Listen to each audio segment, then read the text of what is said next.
Out, and today we're going to talk about Cam Jurgens and Jalen Carter. Got into it. Also, Andrew Mukuba, is he officially the starter? Vic Fangio said something that made me believe he is the starter. And Kelee Ringo, CB5, I don't know what he is right now, but he's not CB2. But let's get straight into it. All right, man, we're going to get straight into the camp notes. And a lot of things happen. I think we have about like 2 practices or 2 training camps left, 2 training camp days left. And it's coming down to an end, man. Training camp is almost over. September 4th will be here sooner rather than later. But let's go over the injury report. All right, so you have A.J. Brown still dealing with the hamstring. Then Tyreek Castro-Fields, a fourth, fifth string cornerback, has a hamstring. Lewis Seen, groin. Landon Dickerson, knee. Brandon Johnson, groin. And John Mutcher, believe that's his name, did not practice. Then you have Kenyon Green, who's limited. Then you got Lane Johnson, he rest. And AJ Woods, illness. So, like I said, Vic Fangio spoke to the media. He said pretty much around this time, he have guys locked up who's going to start. I know Andrew Mukuba got the first team reps. It looked like it's Andrew Mukuba's spot right now, or hell, it might just be his spot in general. But the CB2 spot is still confusing us because Adoree Jackson was out there first.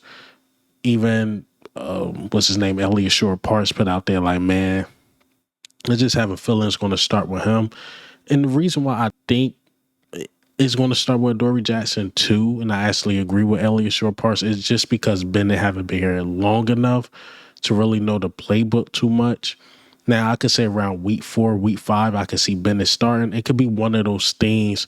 Remember how Avonte Maddox started the season? Then once, Cooper DeJean got it going, once he learned the playbook, what was going on, by week 6, Cooper DeJean was out there as a full-time starter. I think that's going to happen, but I think we're going to rock and roll with Adoree Jackson until, he falls off, or if he ever fall off. Hopefully that don't happen. I don't pray on his downfall. If he's playing good, keep him out there. But if you start seeing that downward slope and Jacorian Bennett is learning the playbook, I could see him coming in.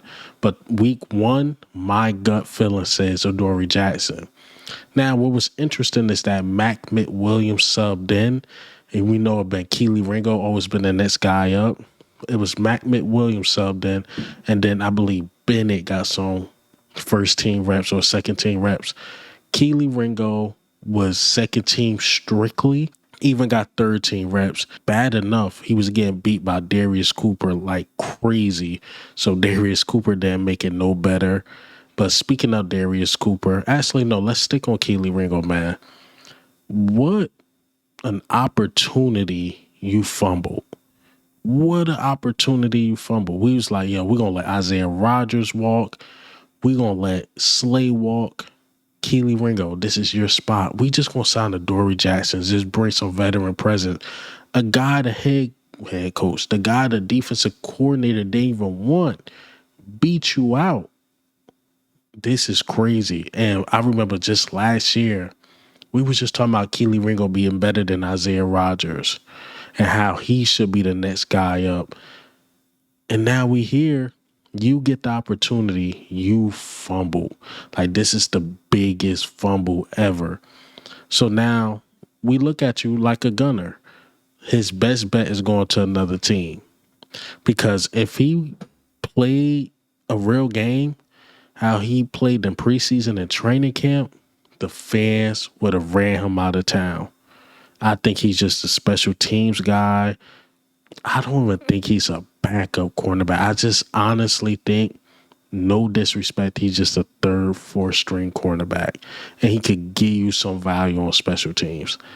That's going to be his career. And that sucked because when you see him come out of college, you're like, yo, the physique is there. Just work on the technical things. He could be a corner in this league. And it's like he never worked on the technical things. What we kept saying about Kelee Ringo. Yeah, you got to turn your hips. Yeah, you got to do this and do that. We year 3, year 3, year 4. He's still doing the same thing. The same thing. It's just not good. It's not looking good for Kelee Ringo. But let's talk about Darius Cooper, man. Darius Cooper continues to make stride. He had first team reps and he looked good. He beat Kelee Ringo. I heard he caught a nice one over the middle. Jalen Hurts threw to him. That's the confusing thing, is that we go get John Mechie, and you know what? We're still working out Darius Cooper, which I'm happy Darius Cooper is still making plays, and he's making it very difficult for the coaching staff just to cut him. He's making it very difficult. So I like that. I like that about Darius Cooper. Just keep playing. Don't get down on yourself. Even if you get cut, you know, a team might pick you up, give you opportunity, or the Eagles will keep you around on the practice squad, because it's hard for me to say he's going to make this team with that John Mechie trade. John Mechie is going to get the last spot, and I thought it was going to be Darius Cooper, but it's just hard for me to say. Unless we keep 7 wideouts, that's a lot. But, yeah, man, Darius Cooper, just keep going, keep balling. You know, hopefully you get an opportunity on this team. Maybe next year, hell, maybe you surprise everybody and make the team. I don't know. So, shout out to him. Another thing Vic Fangio mentioned, that Cooper DeJean was going to get some outside reps. And he got some outside reps. So, it was in base coverage, or base packages, I should say. Remember, Cooper DeJean was going in as a safety. Now on base packages, he's going in as the outside corner. So again, as I mentioned about Cooper DeJean, we just trying to find ways to keep him on the field. Andrew Mukuba showed so far that he can be that full-time safety. I guess, you know, Vic Fangio didn't really believe Sidney Brown can do it, but he trusts the guy he drafted, Andrew Mukuba, to do it. Cooper DeJean, right now, probably the best option to put outside. And base packages, mind you, we only run it like 10% of the time. So it's just a way to keep Cooper DeJean on the field. And I like the idea. As bad or as down as we are on CB2, it's best to just keep your best playmaker out there and see what he can do. I heard he looked good. He was decent. So we'll see if we keep that trend going. But we got to find a way to keep Cooper DeJean on the field, because as you know, if you play the slot as a corner, every play you can't be on the field. So we're just trying to find ways to get him on the field, and I like it. Now I want to talk about a guy I haven't mentioned in a while as tight end, is E.J. Jenkins. E.J. Jenkins is starting to make stride. You know, he could be that third tight end. Do I believe he make the team? No. But he could make the practice squad and the guy we elevate in the future, because it was a package where we had 3 tight ends out there. Of course, there's Dallas Goedert and Greg Calcaterra, but the third tight end they had out there was E.J. Jenkins and not Kalen Granson, who a lot of people was high on. So E.J. Jenkins is starting to get more snaps with the first team. It could be one of those things where maybe both guys even make the practice squad, or if we can just keep one, it looked like it's E.J. Jenkins by edge Kalen Grayson. So I like E.J. Jenkins. I liked him last year. I haven't heard too much of him, but him getting first team reps this late into training camp is a really good sign. He will at least make the practice squad. I usually don't talk about, you know, the stars during training camp, but Jalen Hurts had one of those days, well, I think like 18 to 25. Elliott Short Parks gave him an A- of the day. He was just sharp. Another guy that was sharp as well is Jahan Dotson. Jahan Dotson was really good. He beat Cooper DeJean twice, and he also beat Quinyon Mitchell. So Jahan Dotson had one of those days he was going off. This is a really good sign, because just in case we miss A.J. Brown, say if those theories out there is correct, A.J. Brown's going to miss a game or two. We got to see if Jahan Dotson can be in that role, like, okay, I can take over some, or I could do some, or I could replace the Smitty production, and Smitty could give me AJ production. So we had to see if, you know, Dotson can do those things. Haven't showed too much he could do that last year until like the playoffs, Super Bowl. He showed like I'm still a guy in this league. So, hopefully Dotson keep it up. Jalen Hurts, again, looking good. I haven't heard too much about Devontae Smith, to be honest, but Dotson is the one I'm dialing in on because he could be trade bait first and foremost. Or second, if he's just sticking around, be a true wide receiver 3. Now, I want to talk about Andrew Mukuba. I alluded to him just a little bit. Like Vic Fangio, going back to what he said, like usually who he have as the guy that won the job is usually wrapped up. We starting to see Andrew Mukuba more and more in the first team reps. And it looked like he got the spot. And if he did, salute to him. Hopefully Vic Fangio made the right choice. And hopefully the rookie out there is ready to go. Because we got some receivers we playing. We got some teams we are playing. And again, hopefully he's just ready to go. My only thing with Andrew Mukuba is really his size. Can he hit those running backs, those big running backs that's coming, downhill on him? Can he hit them first and foremost? And after he hit them, can he get back up? That's my only thing. I always knew he was a ball hawk. He's going to get turnovers, and he made the most of those opportunities. So shout out to Andrew Mukuba. The best guy won. Y'all know I was a Sidney Brown guy, but if Andrew Mukuba is the guy, we got to rock and roll with Andrew Mukuba. And what made me mention him is Jahad Campbell. Jahad Campbell is starting to get more first-team reps playing beside Zach Bond. That's what everybody wanted to see. You want to keep your best athletic guys out there, and it looked like I could possibly be wrong about that with Trotter Jr.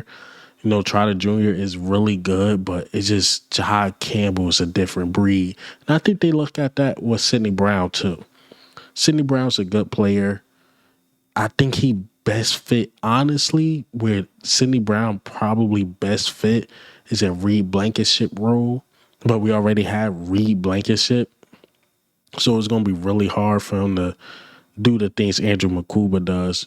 Where Sidney Brown thrives is in the box. If I'm being honest, that's where he thrives. And whereas Andrew Mukuba, ball hawk, he could tackle here and there, but his main thing is a ball hawk and getting those turnovers. Back to Jahad Campbell. Jahad Campbell is just a different specimen. Whereas though Trotter, he can be a good guy. If somebody get nicked up, you got a solid backup coming in and Trotter Jr. So it's just Jahad Campbell is so good, man. He really is. And he's starting to get those first team reps. But Trotter Jr. was the first guy up. I wouldn't be surprised if he start week 1, but I think it is going to be Jahad Campbell, man. Jahad Campbell is just different. I want to talk about the left guard position too, because I know that position is a tad bit important right now, especially with what Landon Dickerson dealing with. We kept having Brett Toth out there, to be honest. I'm not the biggest Brett Toth guy. And I heard we had Darian Kennard out there, who I believe will be a better fit at left guard. So that's something to watch, who we go with at left guard to start the first couple games while Landon Dickerson heal up. And Jalen Hurts had a good day, so I'm assuming Kennard was good out there. When you don't hear the old lineman name, that's really good. But when you constantly hear the old lineman name, it's usually a bad thing. So Kennard more than likely did a good job. But let's stick to the old line, right? So Cam Jurgens and Jalen Carter got into it. And I seen this actually on NBC Philadelphia. I was reading the notes. I believe Dave Zangaro wrote the article, and that, they got into a fight. Cam Jurgens pushed Jalen Carter to the ground. Jalen Carter took it some type of way. They got into a little argument, and then the next play, Jalen Carter clubbed him, like hooked them, and then they started coming to push to shove in, got into a little fight, but I heard Cam Jurgens more restrained himself, and then Brett Toth and Jalen Carter got into it, and it was just a whole thing with Jalen Carter. You know how he get, y'all not about to keep pushing me to the ground. I know Tyler Steen got him a couple times. Now Cam Jurgens, he like, nah. So I like the aggressiveness. It happens. They got into a little fight. I'm surprised this wasn't tweeted out more. the guy I get the notes from gave it to me, and then the articles I was reading put it out there. So little Cam Jurgens and Jalen Carter fight. But it's football. They teammates. They got right back to work. Fights happen, man. I just thought that was one of those interesting things that happened. But that's all the practice notes I have for the day. And, again, 2 more practices. After that, regular season, we know cuts. We still got 1 more preseason game. And to me, the most interesting cuts are going to be the tail end of the cornerbacks, what we're going to do with Darius Cooper. That's what people going to really be watching for. See, they don't do the cuts little by little no more. So it's just going to be one day we're going to have a 53-man roster. So we're going to be watching and who we cut, who clear waivers, who don't clear waivers. So, yeah, man, 2 more. Then September 4th, Eagles, Cowboys. And then, it's real.